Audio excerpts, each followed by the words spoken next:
Parker, check Facebook and make sure we're live over there. Okay, you're looking live here. Morgan County Athletic Director Braxton Howard joins for episode 6 of the Full Court Press with Chris Trusty, live from Mi Acapulco Restaurant here in West Liberty. Braxton, a whole lot going on, but it's great to see you, man. I know you've been pretty busy. Yeah, thanks for having me. Yeah, the one thing I have to tell everybody is on the microphone is it's one of these where it's, you got to have left hand now.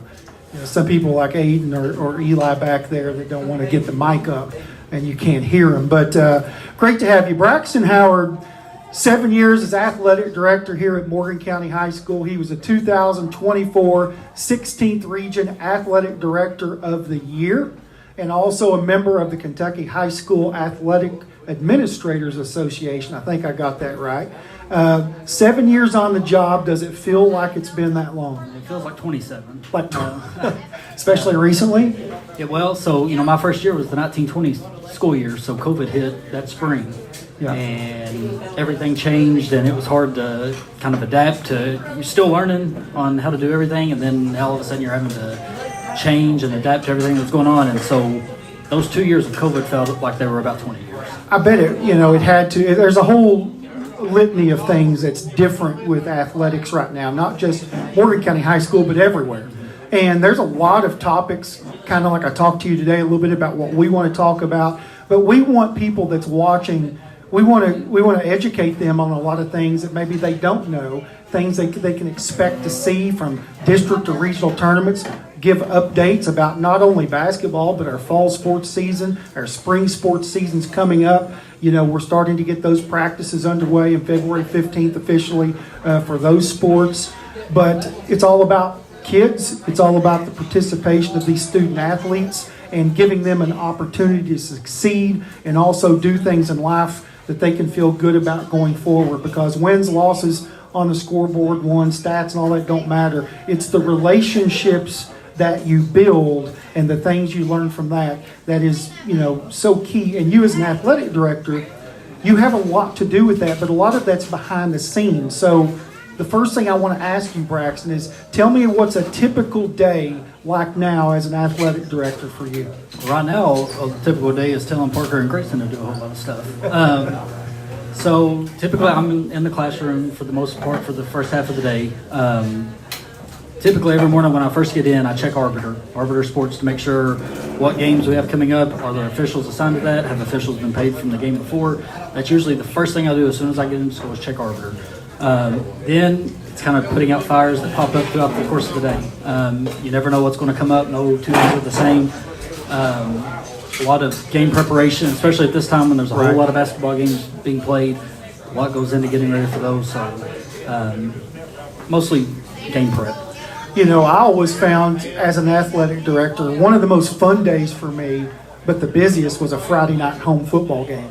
People don't realize what you have to prepare for. Visiting team buses, parking, media passes, credentials. You've got, all the workers that you have to get aligned at the gates, the concessions, and make sure that that's up to date. The officials, make sure that they're taken care of. There's just so many different things that goes on, and each sport has its own different niche of things that you have to prepare for, because how you do a high school football game is obviously totally different than baseball or softball, right? As long as you can show up and make sure all the doors are unlocked, baseball, softball kind of run themselves. Right. Now with football, usually Monday mornings I send out to the opposing athletic director and coach, here's an itinerary of what we're going to do this week. Here's where you're going to park, here's where you're going to change, here's where your equipment truck can go, here's where you're going to get water, here's all this. Same thing for the officials. This is where you're going to park, this is where you're going to change. Now most of the time they don't look at that. But send it out on Mondays. Tuesdays is when our concession stands get delivered, all the stuff that we're going to sell in the concession stand. So Tuesday's usually spent stocking that concession stand, getting all that ready. Wednesday is usually when we try to narrow down all the media stuff. Is there going to be any new radio people coming, any new streaming coming, newspaper reporters? Is there going to be somebody besides Chris and William going to take photos? Getting all that lined up, getting the press box ready for those people. So football kind of takes all week to get prepared. And one thing I noticed, along with Perry Allen, we were doing football for Spree TV, and we entered the press box up there It was so professional because you had the nameplates of everybody that was going to be there. It was set up like a college athletic administration should do. So kudos to you for doing that. And also talk about how people don't realize this, that when you come to a game at Morgan County High School, there's a QR code that people can scan and tell everybody what's on the QR code and tell them about our great concession stand that people want to come and eat at all these ball games. Yeah, they want to come eat the soft pretzels. That's the greatest thing I've ever done is get soft pretzels. But the QR codes will take you to a game day graphic or a game day program. Has the roster on it, breaking down the numbers for the games by stats. Last few times we've played this team, how's it went, who's won, who's done this, who's done that. Now that we're halfway into the season, a lot of player stats, who's leading the team in points, rebounds, assists, field goal percentage, all that stuff's on there. So it's a good way to promote the kids.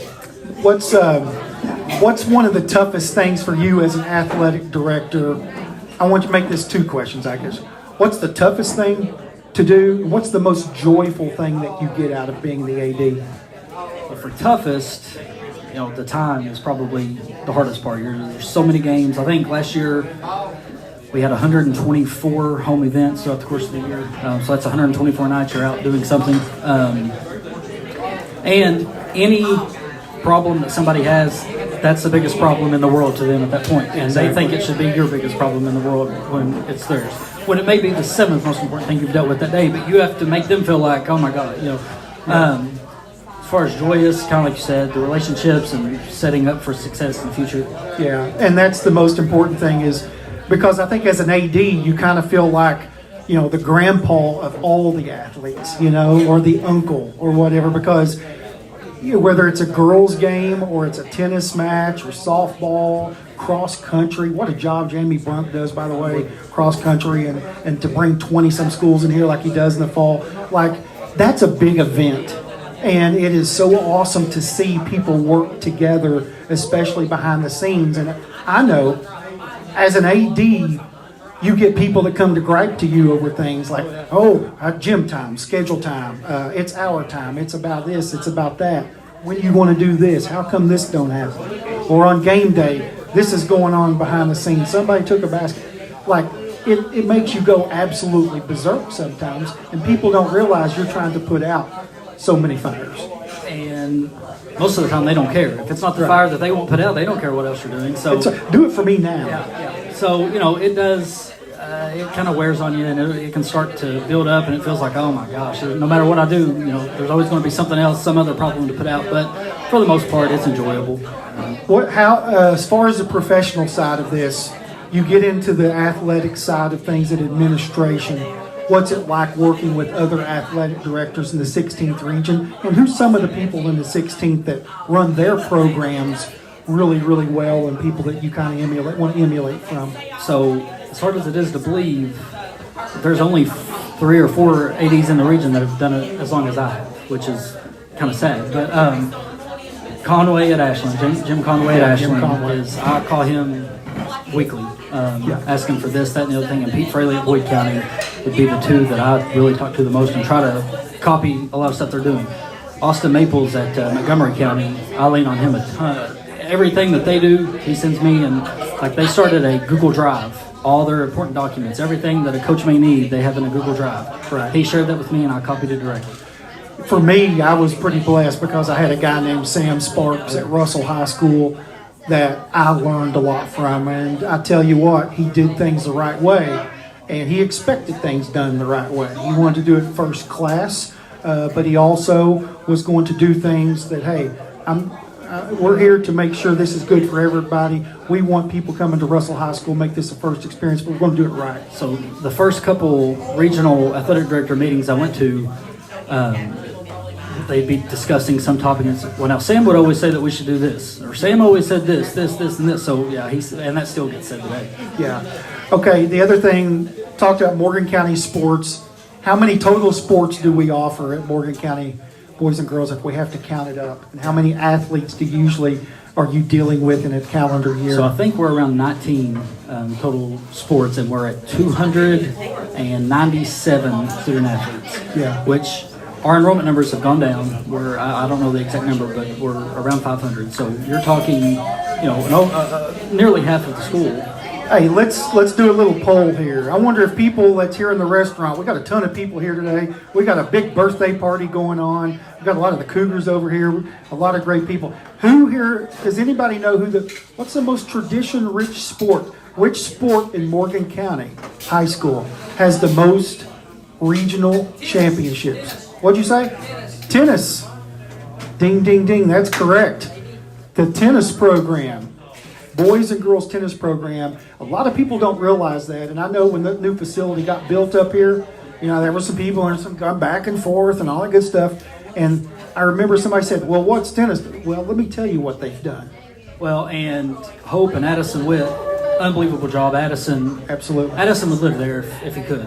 He's there all the time. We are, I don't want to say fighting, but attempting to host the region in tennis there. Awesome.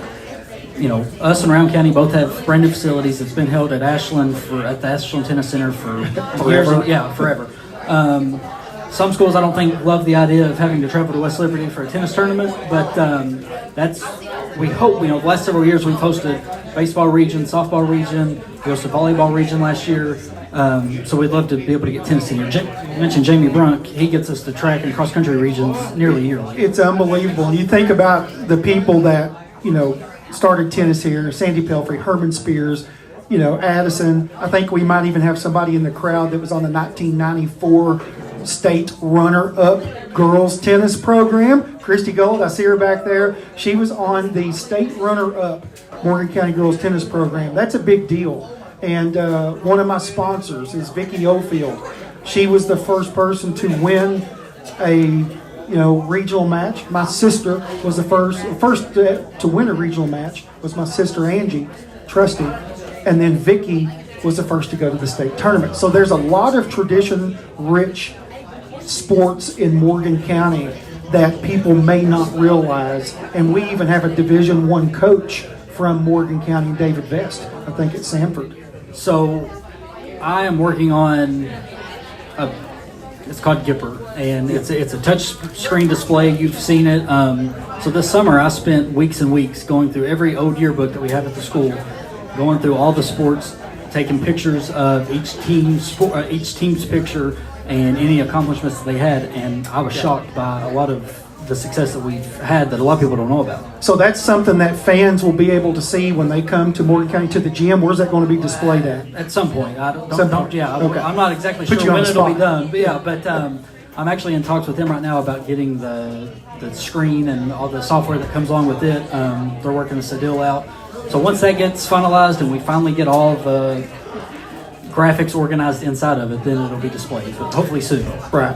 Morgan County sports, there's a whole lot of different sports that we're offered here that we are very successful at, and we're very proud of those traditions. It's also a community that loves its football, loves its basketball, loves all of its sports, and we want people to be familiar with some of the great things we have. We have some of the best facilities in the 16th region are right here at Morgan County High School, and that's something that we should all be very proud of. As we kind of flip the script going down the dial here, we've talked about an update with Morgan County, all that stuff, but also a big part of what you do is with the Kentucky High School Athletic Association, the KHSAA, and we know there's a lot of stuff going on behind the scenes with that, in a variety of different topics. What's it like? Because there's a million things we can talk about here, Braxton, but one of the things is change, district alignment, regional realignment. I want to talk a little bit about that and get your thoughts. Let's just jump into it. Do you think Morgan County would ever move regions or basketball regions first due to realignment? Regions? You never say never, but potentially. I don't. There's a few schools in the region that are winning out. Want to hop back into some regions that they were in before they got to. Right. How that would shake things out, I'm not sure. I don't, so we're now back in the All-A, but the year before I took over, when I was doing my internship with Captain Haney, and he was athletic director, we got in the 2A, and we got put in the 2A with a lot of the 15th region schools. Right. So we've kind of dabbled in it, but I don't necessarily see that happening, but, who knows.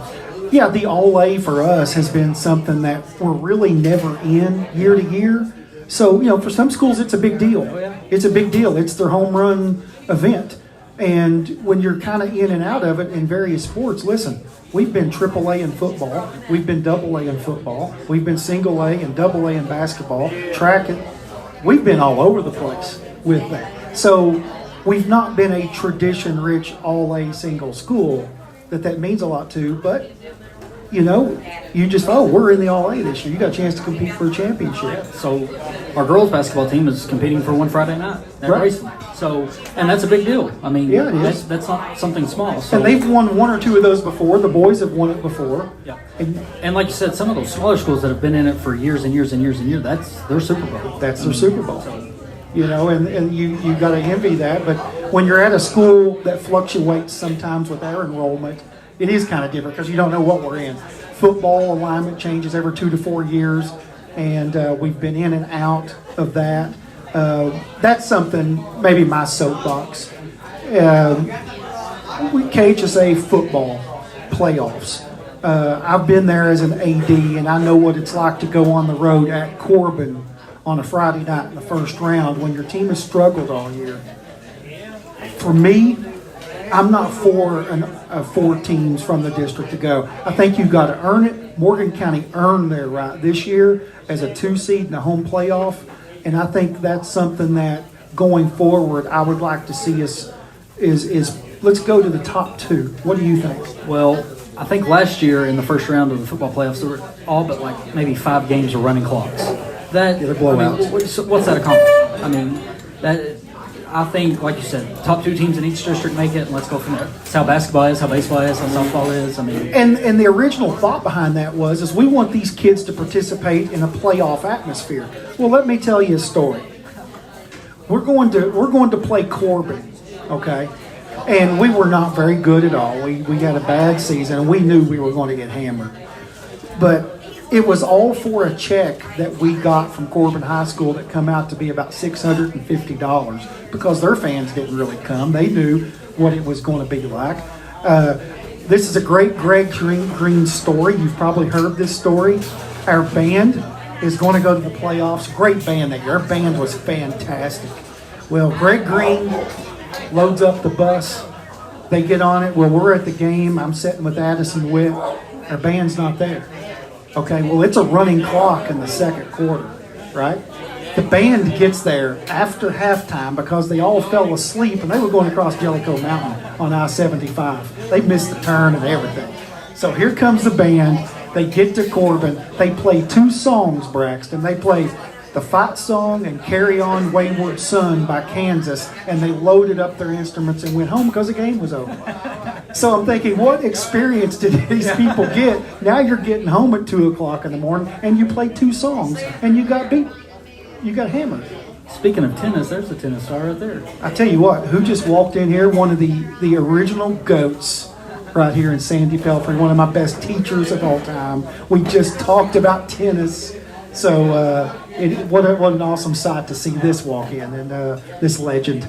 But yeah, that great Green story, and there's probably several more that can be told. Oh, there's all kinds of great stories like that, and they're unfortunate because we were on the losing side of those games, and it's funny a few years later that the band came here and played 2 songs and went home.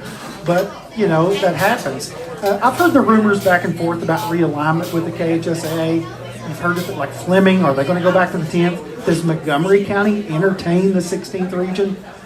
Do we entertain the 15th region?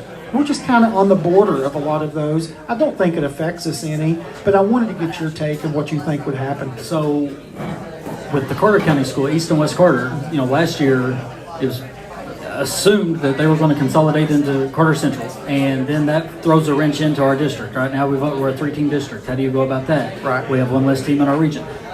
Last I've heard, that's off the table. They're going to continue to be East and West, and they're building an ATC building, and they're going to go on like that. So now, as far as alignment, like you said, does Fleming one out? Does Lawrence one in? That's stuff that I think is close to being discussed. Right. Maybe years down the road, but as schools consolidate or not or whatever, that's going to dictate those, because if you look at the 14th region, Braxton, they've only got 14 schools in that region.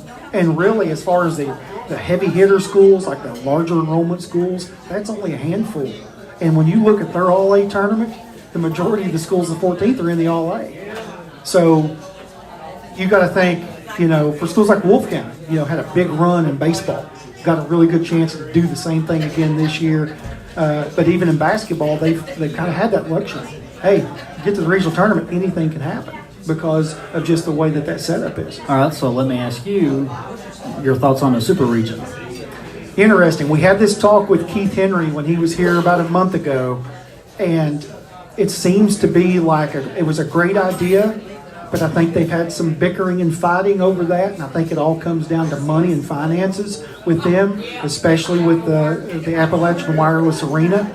But if you're Magoffin County, Lawrence County, and of course they got a nice break last year to get to the state tournament. But if you're Magoffin County and the Hornets, and the first time that you go to the state tournament is because of that super regional, then you're all for it. Because what happens was the favorites in that region all got knocked off kind of before, as they just kind of navigated their way through that bracket. You can have a hiccup in the district tournament, lose, and you can conceivably go win the whole darn thing. Well, and one way I look at it is right now, Ashland and Boyd County, there's no denying they're the top two teams in our region every year after year the last decade. The way it's set up now, they can avoid each other to the championship game every year because they can't draw the same side of the bracket. If there's a super regional, does that take that away? Okay, so now you would think all the people in the 16th region are saying, you know what? It's time to gang up on Boyd and Ashland and split that crap up. We want the super regional because now we have a chance for somebody to match up with one of those schools that may knock them off in a semifinal or quarterfinal round. Somebody else might have a little easier road to hoe. And that's exactly what happened in the 15th region in 2 years because schools are getting knocked off that are favorites in those rounds. Opens things up, right? Yep. So, and we kind of talked about this with soccer. There's a lot of programs dropping their soccer, or a lot of schools dropping their soccer programs. So if our number of soccer teams continues to decline and you have a two-team district, are you better off just going to a super regional? I think so. And so I think if you do that with the sport, say for soccer, does that lead to that also happening in basketball? I don't know. That's not been discussed. I don't know. But I had that conversation with Goshen High School's basketball coach when we played them last week in Tennessee. And he says, we have a hard time explaining to our fans in Ohio of how you all do things in Kentucky because it's one size fit all. We're playing against the best no matter the school size, and we kind of love that. They have the classification, so they may have 6 state champions that Division 1, 2, 3, 4, 5, and 6 in Ohio. And I'll be honest, Braxton, well, I know we have the single A going on, you got the double A going on. People and these kids that are sitting right over there to our right, they would probably rather go to the state tournament and get beat 50 as to win a Division 5 state championship. That's just the culture, am I right? And just getting that experience of playing at Rupp Arena or just playing on the college floor like that is, that is going to be more, nobody's going to remember how bad you beat. Okay, I think the experience factor is key because I would rather, we played in front of 15, 16,000 people in 2004 at the state tournament. What an incredible experience that was. Okay, you go to a Division 5 state championship and play in front of 2,500 people. Yep. Is it the same feel? I just don't think that it is. You see where I'm getting at? I agree with you, yeah. Yeah, so I think atmosphere, and if we want to do things for the kids and put them in these situations where they can have these experiences for their life and the things that they're going to remember, then I want that experience for these kids to be the best that it can be. In the 1980s, the 90s, early 2000s, the best environments for postseason basketball in Kentucky are your district tournaments. And you know why? Because the gyms are what? Smaller. Exactly. You pack everybody in there. It's hot. We used to smoke cigarettes over here, throw them in the floor, smoke, roll, and play basketball. So last year, I went to the 10th Region Championship game in Montgomery County. Montgomery versus GRC, I don't know, 8,000 people maybe fit in the arena, and there was 9,000 in there. Unbelievable atmosphere. And if we're being honest, something that the 16th region hasn't had in years. That's what we're getting at. That's what I'm wanting the viewers to watch. And if you want to chime in and if you want to comment on Facebook on some of this, please do. And then we'll respond to that later and answer those questions. But I'm almost getting to the point that going to the regional tournament is all. Ward State's awesome. They do a great job. Kelly Wells is one of the greatest friends I've got in the world. He's the best. All that aside, as far as the atmosphere is concerned, I'm not sure these kids wouldn't like to play in, let's say, Greenup County High School in front of 4,000 or 5,000, where you're packed in front of there and it's so loud you can't hear. Davey Anderson said, and the 14th region friends that I got say, when we're playing Pharisee Woods Coliseum at Breathitt County, and it's a regional atmosphere, and it's wild in there, and people's going berserk, that's one heck of an atmosphere, and people love that. And do you think we entertain that idea of going back to a high school gym for a regional? Let me answer You can that. go- Let me yeah, answer keep that going. after Wednesday. We've got a meeting on Wednesday. But so without getting too far into the weeds, there's a fine line between the experience and the finances of it. There you go. Talk about that. So my first, and this isn't inside baseball, this is public knowledge. My first year as athletic director, I think the 16th region tournament made $120,000, something around there. Last year's made 80. Okay, so you're talking over a 6-year span, they've lost that much money. Why is it declining like that? We debate why that is. Right. But if you continue to lose money like that, a region that was close to us, they made almost $300,000 last year. $300,000. So how is a region an hour down the road from us making that when we're making 80? That's stuff that, but, and it comes back to the experience of it, because ultimately the experience for the kids is what should take precedent, but is it more valuable for them to play at a Division I, on a Division I floor at Morehead State, or is it more important for them to play in front of a great atmosphere at Boyd County or Greenup County?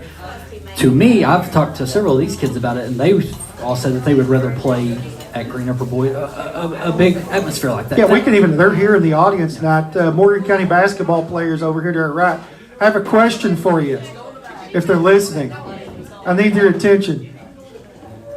The atmosphere of playing in a regional tournament, boys or girls, would you rather play at Morehead State or Greenup County High School? 100%. Wow.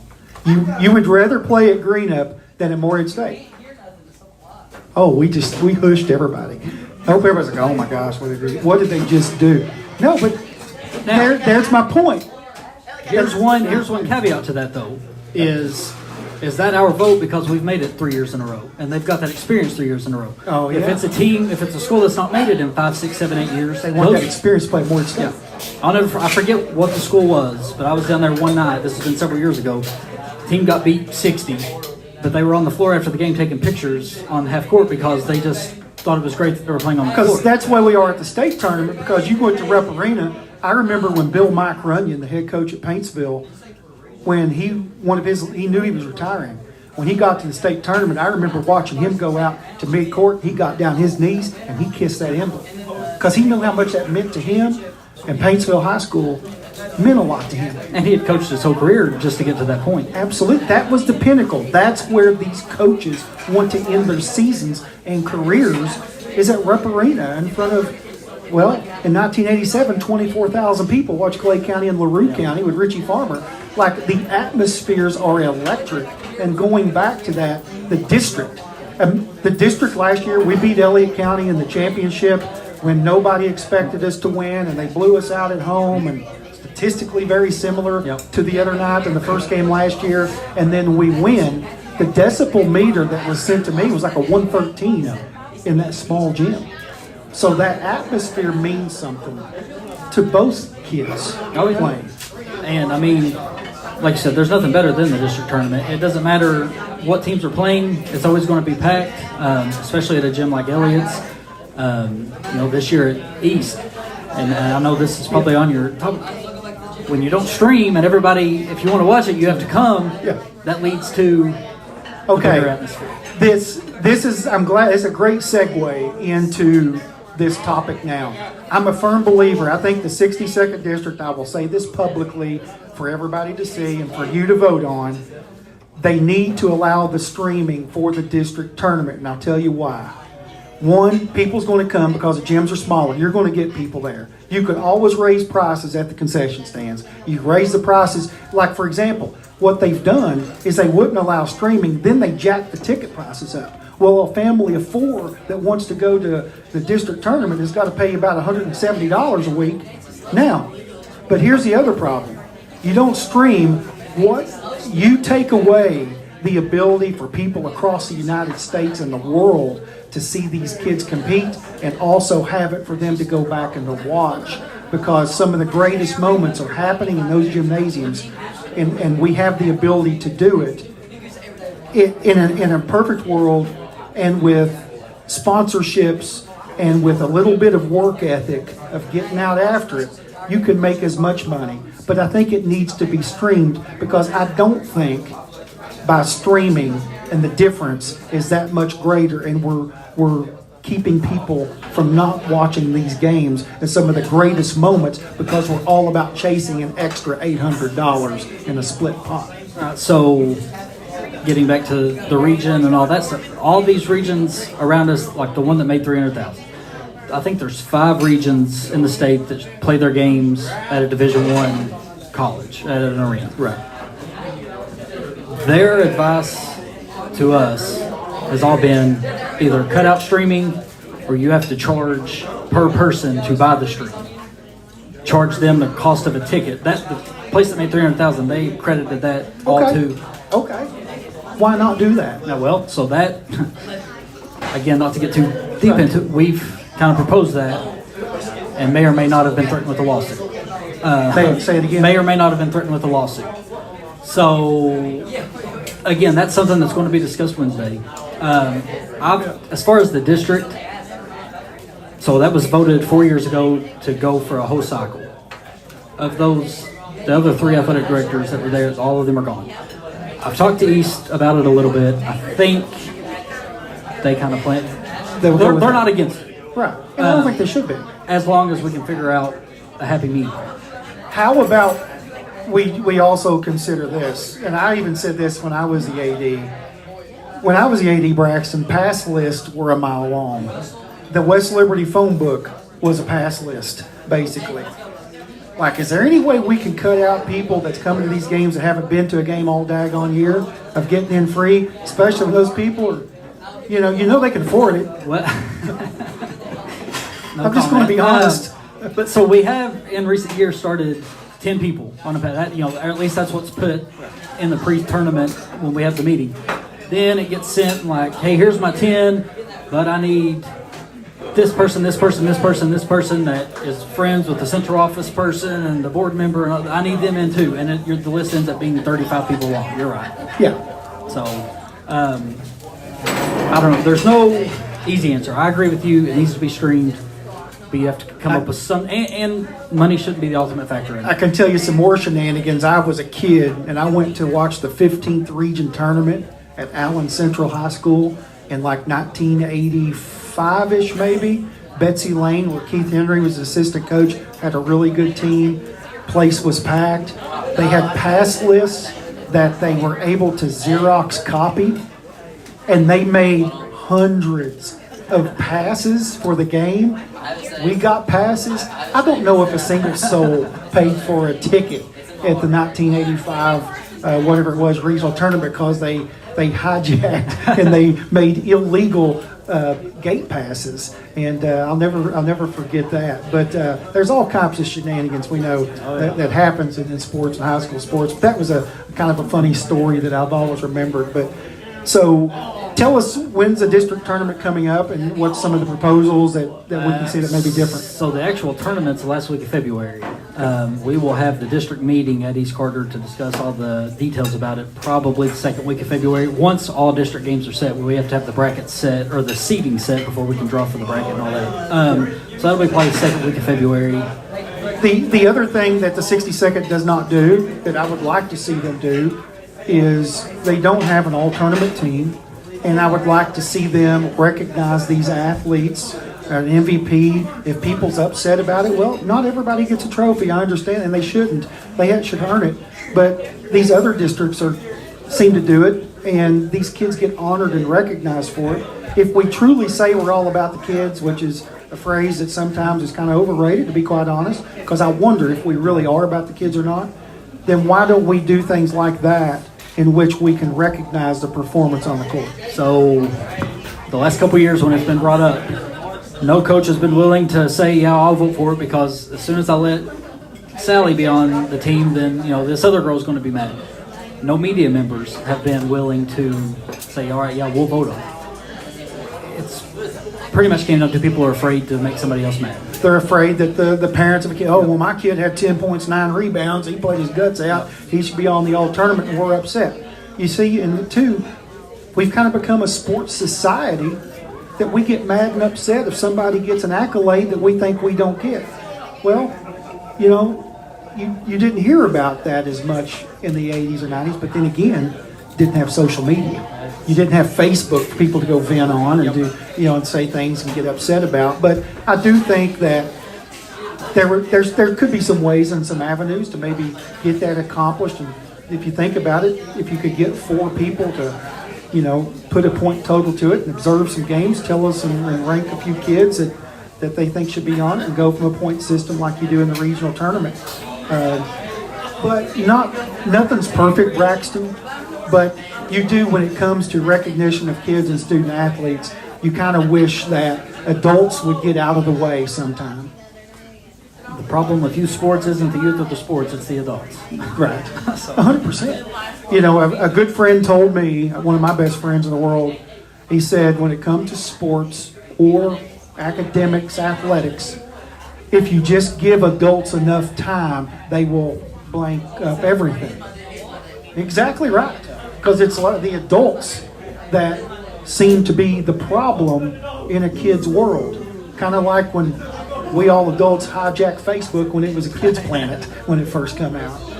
Things like that. But that's some good discussion, because whether it's the regional tournament, venues, what about a shot clock coming to play next year? Yep. As an AD and as other ADs and some other coaches I know that kind of watch this show, how do you now get somebody to run that, operate that, train that, and pay that? So I'm a firm believer that should be, so they send us 3 officials for a varsity basketball game.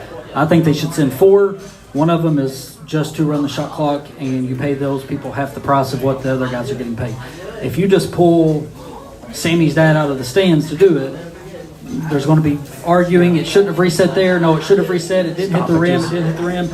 Then you lead into, before we know it, there's instant replay in high school basketball. So I think, like Joe Billman, we should start just sending 4 people to a game, and it be an official that sits at the scores table and operates that. I think that's a great idea. I didn't think of that until you just said it. I think that's a wonderful idea. You should bring that up. But that's going to be another caveat that they're going to have to navigate through is there's going to be stoppages in play. I mean, you saw clock operators in last night's Auburn Texas A&M game at that level have trouble.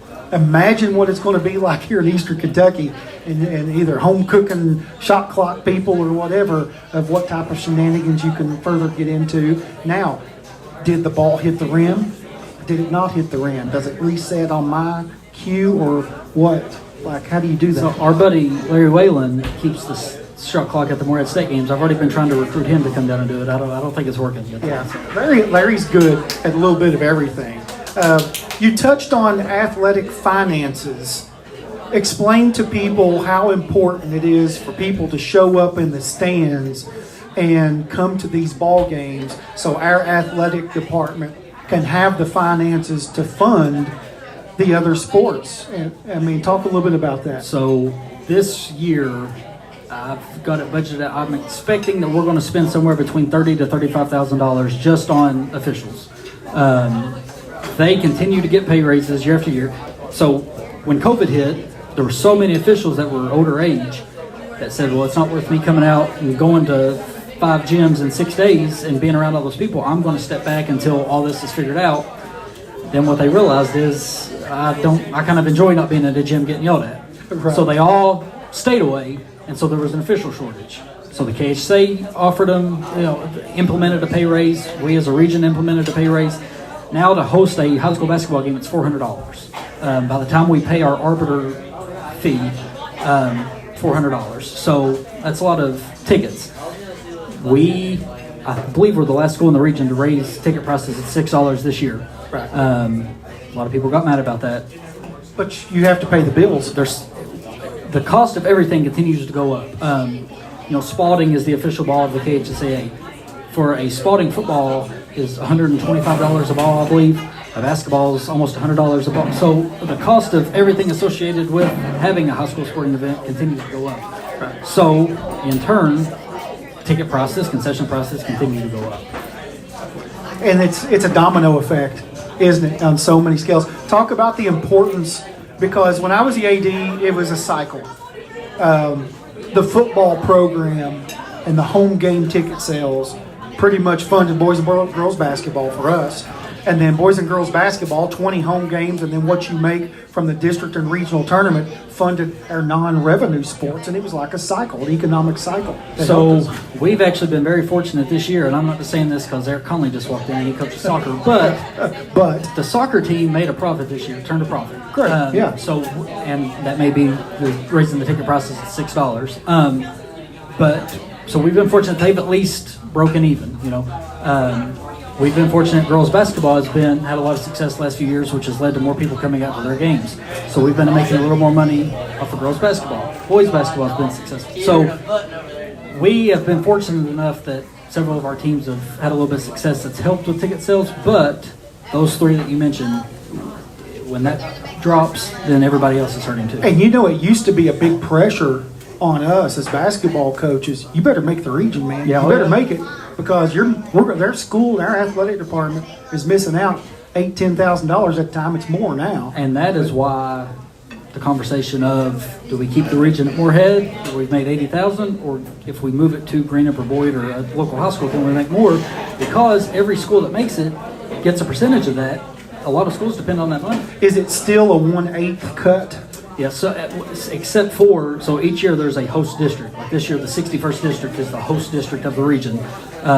Every team in that district will get a percentage of it because they have to come work concessions and do that kind of stuff. So they get a little bit more money, and the two teams that don't make the region from that district will get some, but it's still split up between the teams that make it. So people, if you're watching or whatever, that's kind of how the athletic finances are kind of cut and developed or whatever. You do get help from the board, because we're very lucky. Morgan County Schools, they take care of the transportation. And in some school districts, the individual teams have to pay for their own transportation. Morgan County Schools has always been really good about that. I think most schools now have gone to the team paying.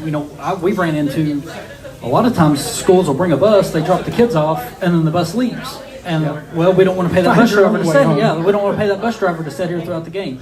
We're very, like when Twain got here, the baseball coach, he was like, so I don't have to pay for a bus? I know, he was loving that. He's like, I was so used to paying for all that, and I don't have to do that anymore. But there's some good things about what we do here and the support, Morgan County Schools, what you do for an athletic department and supporting all of our programs and making sure that they have the things that they need, because it is expensive. And it continues to go up every single day, it seems like. Yeah. BSN, we use them for nearly everything, and some of the places they're getting stuff from, we just got a letter today that the cost of something that we buy quite a bit, it's going up. And next month it's going up. So I want to ask you this question. You and I have talked about this before, and let's get back to talking about how do we recognize the student athletes at Morgan County, past and present and future. And I think a really good idea would be to create a Morgan County High School Athletic Hall of Fame. What's your thoughts on that? We've kind of gone back and forth. I really like the things that you're doing behind the scenes, but what do you think about that, and how can we try to implement that? So that's been brought up by several people, and we're looking into trying to get it started. Right now, in the process of writing policies on how do you nominate somebody? What's the process of approving somebody? How many people are you going to have on your committee that gets to pick who's in it? How many are you going to have in your first class, your your first class that you have, how are you going to try to get everybody that should have been in it for the last 7 years? Because somebody's going to get mad, like district attorney. Yeah. Yep. So there's a lot of stuff to work out, but it would be awesome to be able to accomplish. And with the Gipper thing that we talked about earlier, you don't have to have a whole lot of space now for all. It can all be digital. We can do it on a website, and somebody from here to California to Florida can be able to get on there and look at it and say, look, there's Grandpa. People need, and I always wanted people to know the history of our sports and the past players and the accomplishments of what they were able to do. Like, how many people in the audience know what is the most points scored in a game by a Morgan County boys or girls basketball player? Does anybody know that? Steve Gullett come close once. He had 34 one game. It's 47. Doug Jones, 1970. So things like that. And, when I was working with Perry Allen on Spree TV doing football, he was able to bring up so much knowledge and past history about Morgan County football. People got really excited about that and didn't know that. These kids need to know that history and what we've had here at Morgan County High School. Me and Polo were actually talking about that today, how much knowledge Perry gave throughout the course of those broadcasts, and we both learned stuff. Yeah, I did too. I mean, I would just sit there and just listen away at the things that he would talk about, and he was so accurate on and had just the memory of an elephant when it comes to that stuff. But I think we talked about the tournament venue. One thing I wanted to bring up, the Morgan County logo. Do you know how that was created? It was way before me. I don't know. This is a story time here. 2006 was the first year that I was the AD, and we wanted to come up with the idea of have like a different logo for our sports. So my uncle Jerry Trusty pretty much hijacked the University of Michigan's Block M, put Morgan through it, and sent me an email copy that I sent to Jason Van Hoos, put it in some sort of vector file, and then the next thing you know, we were putting it on letterhead. Well, we approved it at the site-based council as our official logo, and then the district took over. We've had that thing for 20 years, and sometimes I think even though we created that thing's kind of run its course. Well, it's funny you say the one that we still use today is one that Van Hoos sent me, a vector file that Van Hoos sent me, so it must be the same one. Same one. Actually, I've played so with AI, you can do anything now. Love it, yeah. And I've played around with it. I've had several people send me like, I think maybe this should be a new logo. So that's something that we've also looked at. Even if we don't have it as we need a secondary alternate logo for our school district, I think, too, that would be catchy. Because you know what? These other schools are promoting themselves. Hey, look, this is what we've got to offer here, especially academically, athletically, facilities-wise. It's kind of like a business. You want your schools to stand out, and you want to be very proud of your product. And for me, it sounds like a little thing, but I think it would be a cool thing to always kind of change something up every once in a while. And making sure that everybody's using the same colors. We've got a branding book that I've made that it's got the hex number for the blue, the gold, the white, the blue, the black, whatever you want to do. That stuff is important. Branding like that is important. People get fired up if we don't wear the right color. Oh, yeah. I remember when the football team went to Vegas Gold when Randy Wood was here. People didn't like it. When we got black uniforms for football, people didn't like it. They like the traditional, but you also want a good look too. I just hope when the football team does uniforms again that they please get contrasting numerals. Can't see up there who's got the football when it's blue on black. You know what I'm saying? Well, they're so expensive that I hope they keep them for a while. Yeah, they want new uniforms every year. That's what Polo wants. He said, I'm in the uniform rotation or whatever, so to speak. A couple more minutes left, Braxton. What's some of the big events coming up on the horizon for Morgan County Athletics? So the biggest one will be Friday night at Raceland. The girls team going to play for the All-A Championship. They play Raceland. Then we've got next week, I think we only have 2 home games, but then it really ramps up between here and the end of February with the amount of home games that we have for basketball. Then next thing you know, baseball, softball, tennis, track, all that stuff is started up. I think March 17, 16, 17, something like that's the first week of baseball and softball. Yeah. Same with tennis. So, and both of those teams should be, or all those teams should be pretty good this year. Yeah, shout out to our girls basketball. I think they're 7-4. They're just kind of quietly laying in the weeds, just kind of minding their own business, winning some good games. They're in the All-A championship. You get a chance to go to Raceland and go support the girls and try to bring home that championship. Derek Young doing another great job. He's got some really good players, and that's really fun to see. I'll tell you this. I'm excited. I'm an assistant baseball coach, as you know. Dwayne Willis is our head baseball coach, and I've said this before. This guy can do it. This guy has it.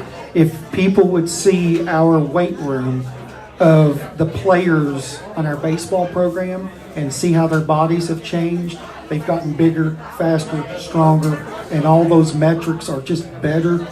Dude, it's a mature group, and I think that's all because of his expectations and leadership. I've been so blessed just to be as an assistant because I've learned more about baseball in a year than probably I ever thought I did in the previous 35.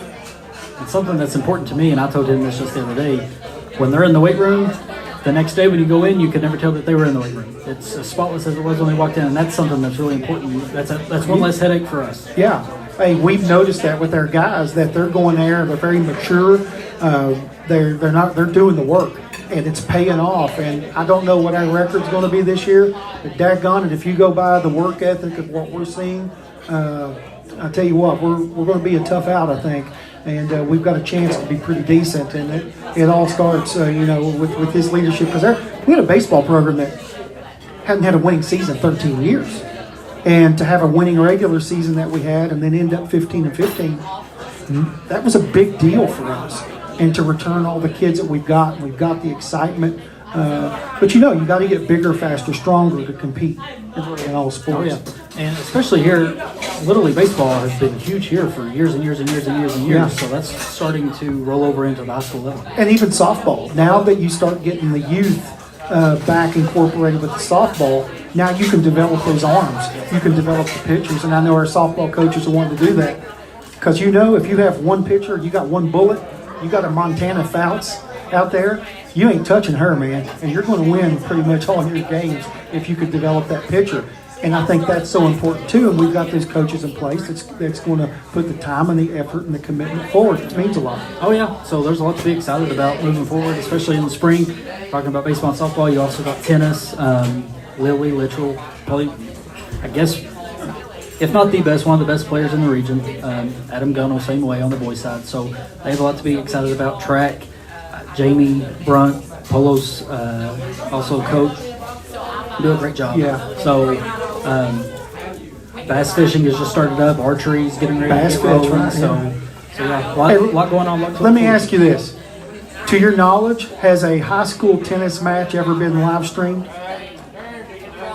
I don't, not to my knowledge. I don't know. How cool would that be? Well, so Hope Fitch, she's big on technology. We've actually already talked about getting some cameras, the huddle cameras installed at each court at the tennis facility. So that would be very cool to see, and maybe be the first school in the region to say, hey, Morgan County versus and Round County in a tennis match tonight, 6 o'clock. You can also catch it on YouTube, or maybe if Morgan County schools have their own YouTube channel, or if I could throw it on mine or something like that. We have the Huddle Fan website, so all of our home games stream on that. So. Right.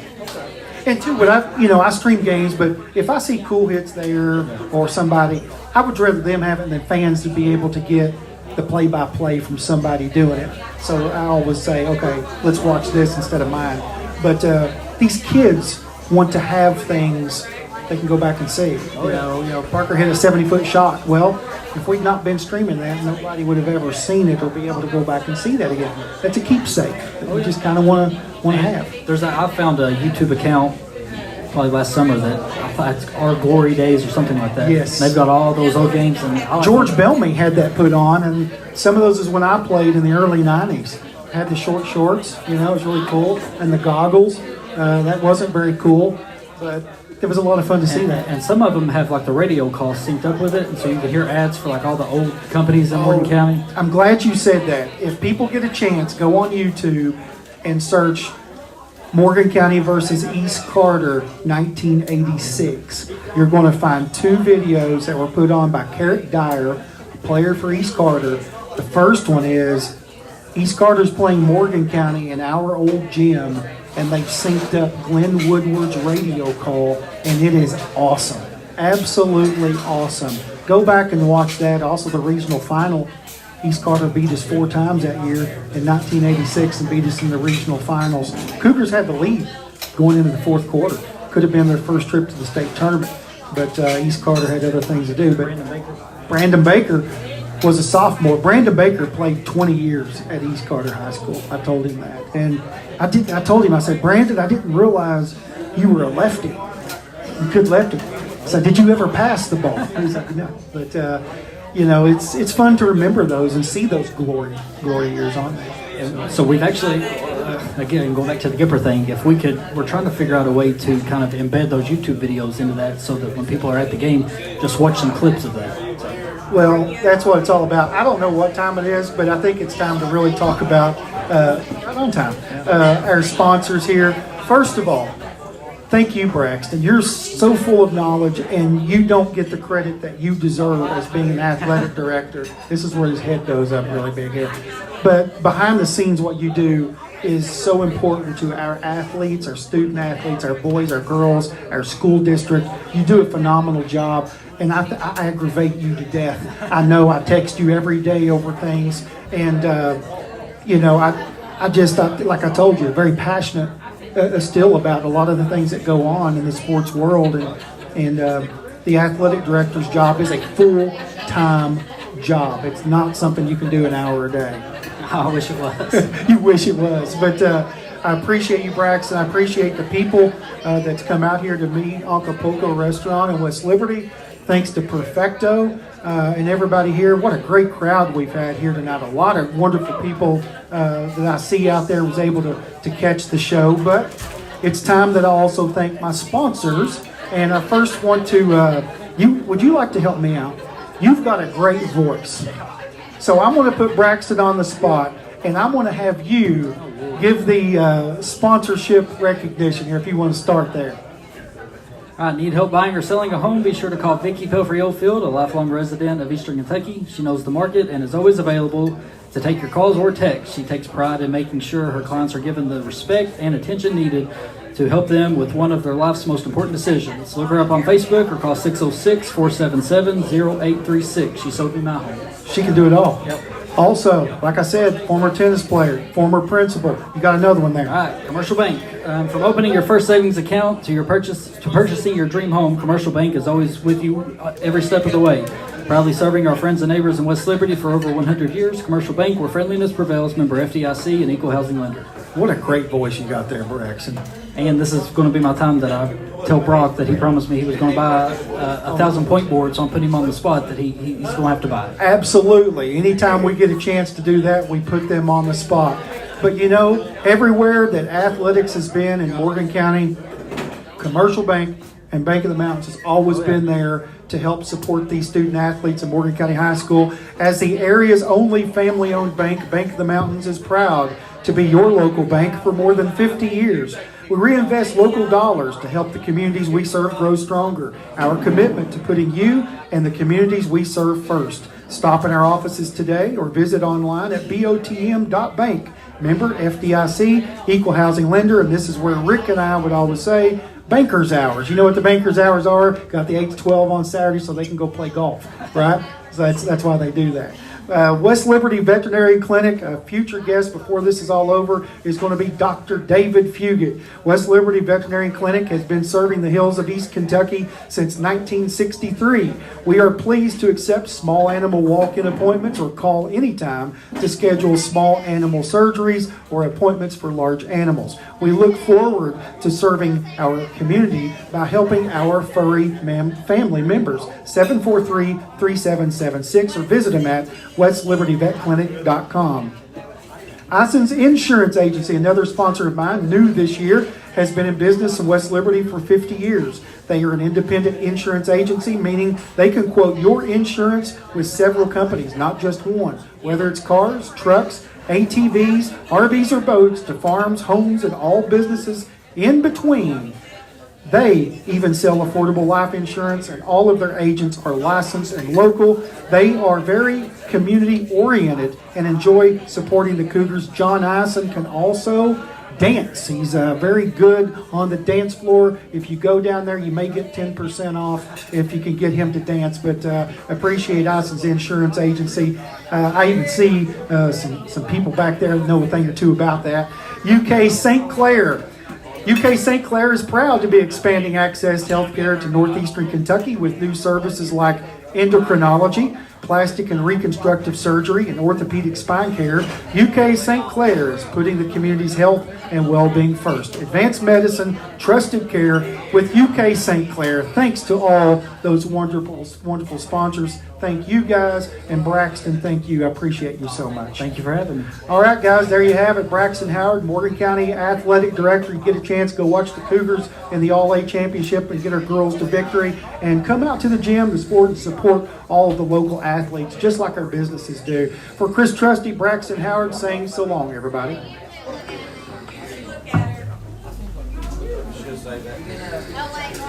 Anybody want to do karaoke? We're ready for karaoke. You can do that.